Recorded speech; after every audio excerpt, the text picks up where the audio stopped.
Habang tumatakbo si Lucas sa gitna ng kaguluhan, pilit na iniiwasan ang mga pag-atake ng dambuhalang Elderwood Guardian.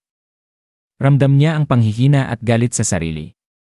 Kahinaan, mahina niyang bulong, tila pinapagalitan ang sarili. Sa isang iglap ng pagkadulas, bumagsak siya sa lupa. Nang iniangat niya ang kanyang ulo, nakita niya ang labasan ng dungsyon, ang tanging daan patungo sa kaligtasan. Ngunit bago siya nakagalaw, natanaw niya si Jasmine na pilit iniligtas si Brown mula sa panganib. May kumurot sa kanyang damdamin. Hindi ganito ang ako, naisip niya. Ako'y mula sa makapangyarihang pamilyang Wykes. Isa sa mga pangunahing angkan na nagtulak sa tagumpay ng sapin laban sa Eleanor. Mahigpit niyang hinawakan ang kanyang tungkod at unti-unting tumayo, muling pinatatag ang kanyang determinasyon.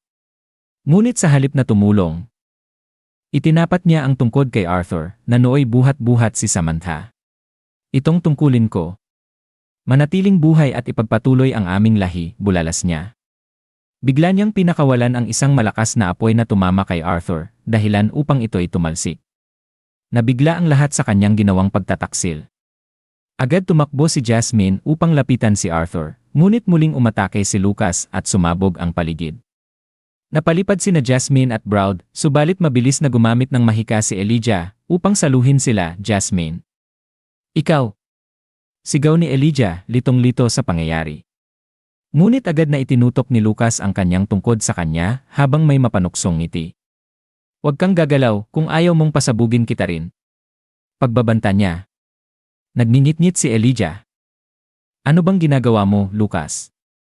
Nagpakawala ng mapanghamak na tawa si Lucas.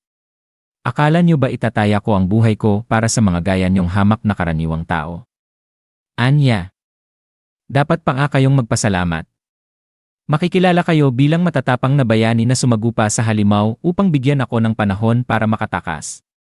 At bago pa makapagsalita si Elijah, pinabagsak ni Lucas ang kisam gamit ang mahika, tinabunan ang labasan.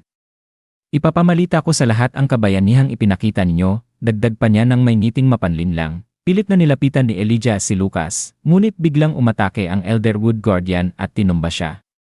Nasa lupa na siya, nang hihina at walang magawa, habang ang halimaw ay bumuelo para tapusin siya. Hindi. Huwag. Sigaw niya. Ngunit bago siya matamaan, sumiklab ang apoy, si Brown ang lumaban. Titigil ka ba na pahirapan ang mga bata? Ako ang kalabanin mo. Sigaw ni Brown habang nakangiti sa kabila ng kanyang mga sugat. Rumesponde ang halimaw sa pamamagitan ng isang malakas na unggol at sinalubong si Brown.